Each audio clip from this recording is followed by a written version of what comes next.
দাদা তুমি তাহলে শুরু করো, আমার শরীরটা ভালো না।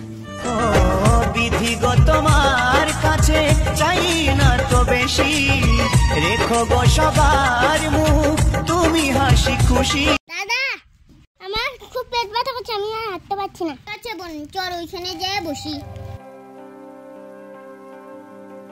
দাদা আমার খুব খেতে পেয়েছে, আমাকে কিছু খাবার এনে দাও।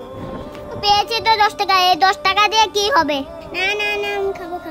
দাদা দেখছি এনে দিচ্ছি। ওদের কি খাবার কষ্ট, যাই আমার খাবারটা ওদেরকে দিয়ে দেই। তোমরা খাবারের জন্য যাচ্ছিলে, এই না তোমার খাবার। না না না আমি তোমার খাবার নিব না, আমার কাছে টাকা আছে, এই টাকা দিয়ে আমি খাবার কিনবো। কি হয়েছে, আমি দাদা হিসেবে খাবারটা তোমাদের দিলাম। ঠিক আছে তাইলে দাও। তুমি খাও, তোমার বোনকেও দাও। থ্যাংক ইউ দাদা, তোমার জন্য আমার বোনকে মুখে খাবার দিতে পারছি। বোন এই নে খাবার।